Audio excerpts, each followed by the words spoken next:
Was, Ustadz Abdul Somad harus dengar kamu. Dari situ beliau Syekh Muhammad Yasin Al-Fatani terinspirasi harus mendirikan madrasah sendiri ini. Karena waktu itu madrasah Sholatiyah dalam kembali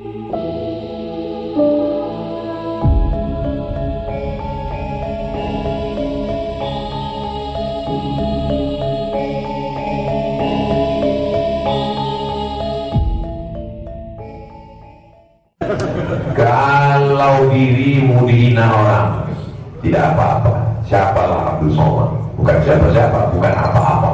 Tapi kalau agamamu dihina, Habibmu dihina, kau diam, ganti bajumu dengan kain kafan. Kalau tidak ada para habaib, negeri ini tetap dijajah oleh Belanda. Kalau tidak ada para habaib, negeri ini tetap dijajah oleh Belanda. Mbak Alwi dari Yaman tuh baru datang ke Indonesia abad 19.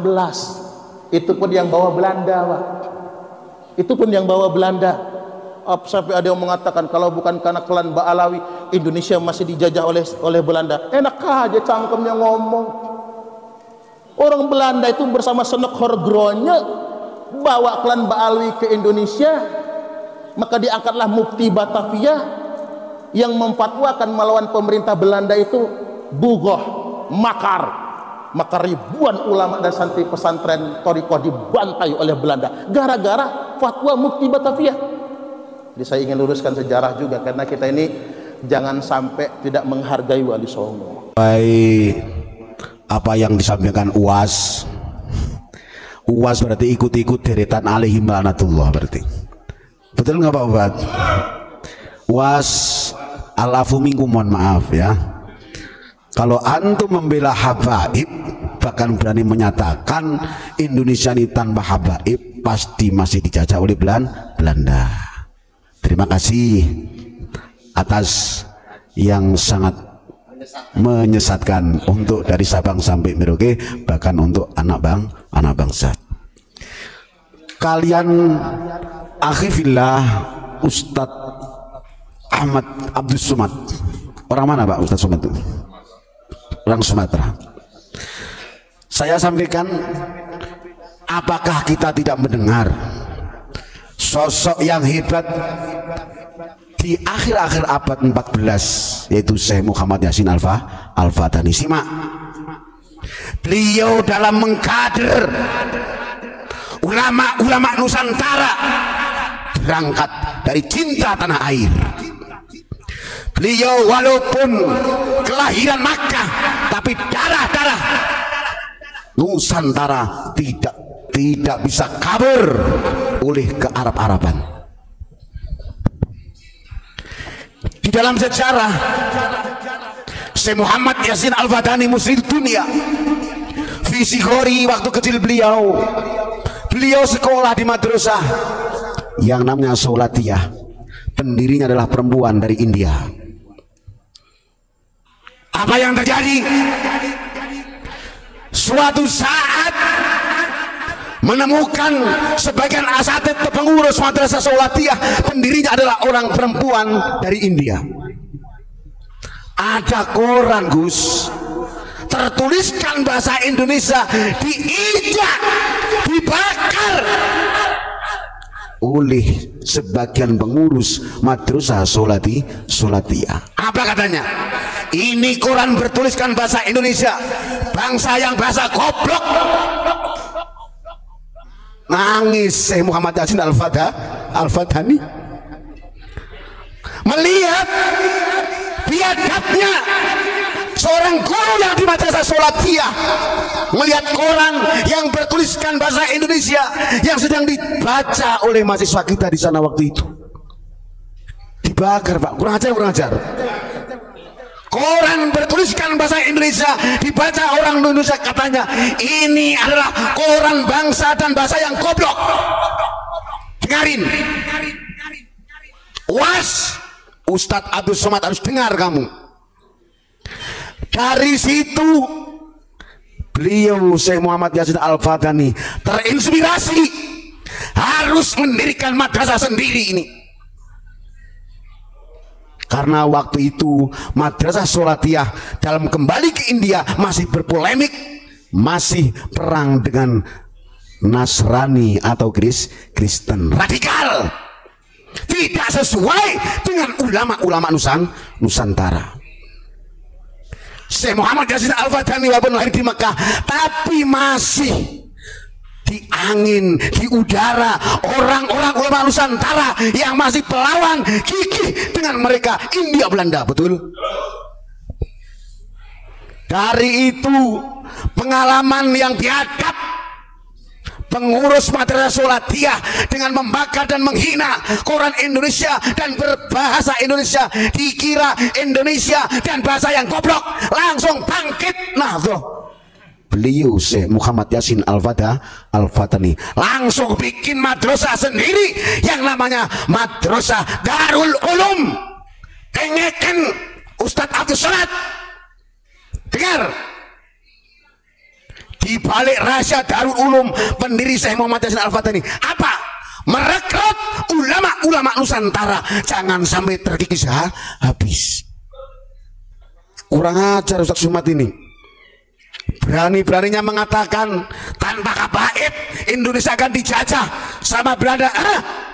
Isma Yahya Alafu Minggu, mohon maaf,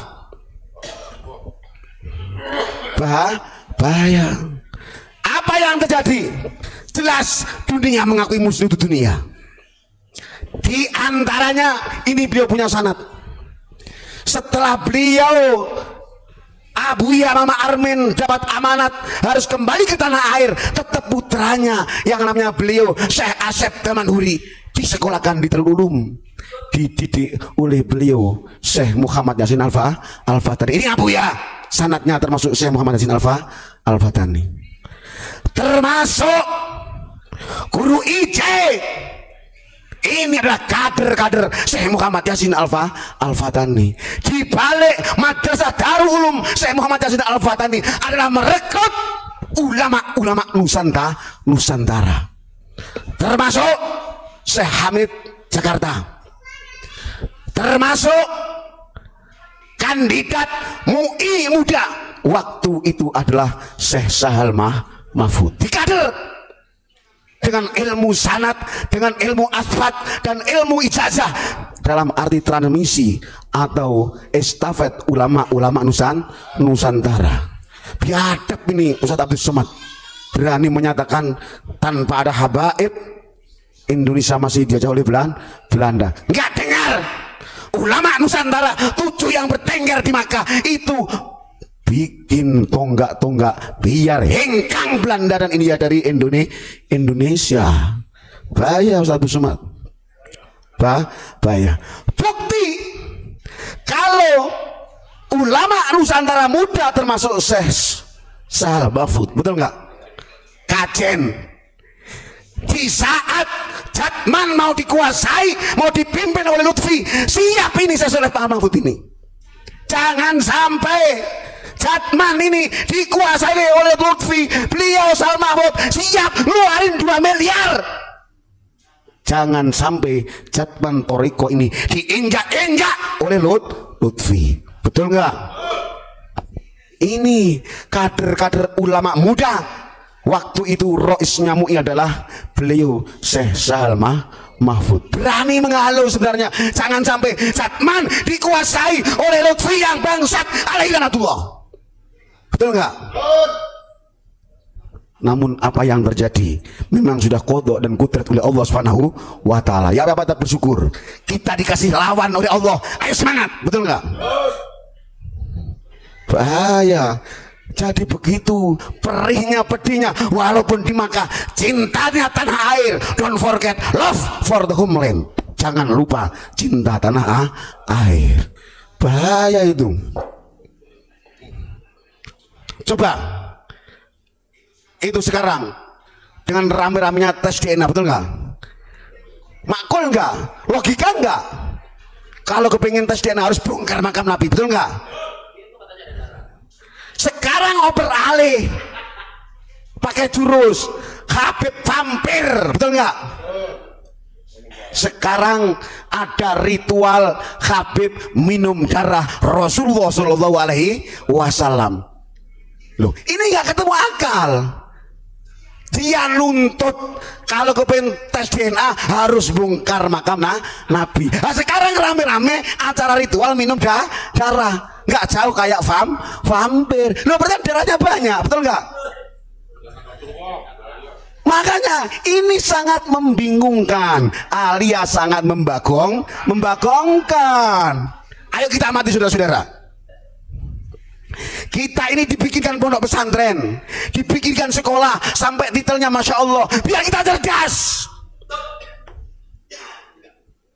Habaib dituntut tes DNA, operasi menjadi vampir, minum darah. Sekarang logika aja. Memang ada benarnya. Ba'dus sahabat, sebagian sahabat Abdullah bin Zubair memang betul minum darah. Lamah tajamah di saat beliau Rasul hijam bekam. Wa amara lidfinahu awliwariyahu, supaya darah ini dikuburkanlah, biar tidak berserakan, biar tidak tahu manusia. Apa yang terjadi Abdullah bin Zubair? Karena lihubi, karena cintanya Abdullah bin Zubair, dibawa itu dam darah. Apa? Setelah membawa darah ditanyain oleh Rasulullah, maksudnya tapi diam ya Abdullah bin Zubair, apa yang kau lakukan dengan darah tadi? Kata beliau Abdullah bin Zubair, wadhatu fi makanin la tasilu ilaihi ahadun. Saya taruh di satu tempat ya Rasul yang tidak mungkin disentuh oleh siapapun. Fafahima Rasulullah paham maksudnya itu diminum. Walam yu'anifu, beliau tidak bikin kasar, enggak, tidak marah. Ya Abdullah, haram adatam, haramlah tahu, jangan kau ulang kembali. Bahkan Nabi Nusoh satu matan, fanazala Jibril langsung turun. Muhammad, darahmu bis bekam itu diminum oleh Abdullah. Tapi akhirnya, wallahi, karena sudah tahu diminum oleh Abdullah bin Zubair, karena berangkat hubnya cinta kepada beliau Nabi, akhirnya Rasul menyatakan, wallahi lantamassa jasadaka annaru, jasadmu nggak akan disentuh oleh api neraka. Bukan, itu sahabat, sebagian sahabat. Yang jadi pertanyaan, kalau sekarang Habib rame-rame minum darah Rasul kayak vampir, masuk akal nggak? Caranya siapa itu? Yang jelas, innama yuharrimullahul maitata waddama walamal khinzir. Allah sendiri menyatakan, Allah mengharamkan bangkai dan darah. Ayo kita usut, darah siapa sekarang yang diminum, diritualkan kayak vampir? Masuk akal nggak? 14 abad sudah baginda Rasul. Mungkin itu paling tahu wadahnya, mungkin atau bekas sisanya, palingnya sudah kering Pak ya. Ini enggak, rame-rame minum darah kayak vampir. Alhamdulillah saya habaib dan istri sudah minum darah Rasulullah. Loh, ngeri enggak? Seharusnya kalau tes DNA dari darahnya Rasulullah itu cukup.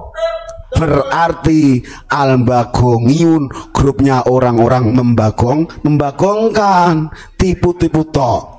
Bahaya ini efeknya. Karena kalau saudara kita nggak paham apa yang jadi, siap minum darahnya Rasulullah, berapapun akan dibeli, betul nggak? Ini yang paling bahaya. Namanya merusak, distorsi agen-agen ekonomi banyak dengan kedok agama. Jelas secara logika nggak ada.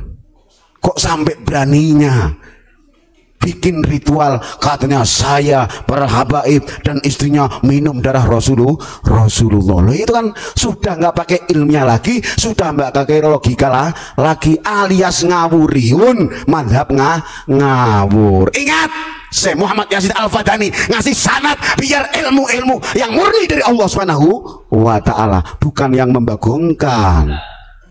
Jelas tidak sesuai firman Allah, haram minum darah. Darahnya siapa? Berjajar kayak minum vampir gitu, Bahaya nggak bahaya? Bahaya. Jadi mohon maaf, itu akhirnya al ulama madzhabul arba'ah wa khususan madzhab Syafi'i menyatakan memang Allah mengharamkan minum darah, tapi halal khosotan spesialis darahnya beliau Nabi. Karena apa? Fisirun, itu misterius, rahasia fi syaqi sodri. Wajarlah Rasulullah pernah dibedah oleh malaikat. Jadi sepakat madzhabul arba'ah Imam Syafi'i, Maliki, Hanafi, semuanya darah Rasul adalah tohirun, suci. Nah, sekarang Habib itu apa? Minum darah siapa? Syiar apa kamu? Masanya sudah 1414 abad. Saudaraku dari Sabang sampai Merauke, gak boleh tertipu. Itulah namanya kharqa setan. Kata Rasulullah, wa iru dajjal akhwafu ala ummati. Ada selain dajjal yang paling saya khawatirkan kalau menimpa umatku. Al-a'immah al-dhallah al-mudillah. Imam pemimpin yang sesat dan menyesatkan. Betul enggak? Oh, mohon maaf, tolong koreksi akhina fillah Ustadz Abdul Somad ya.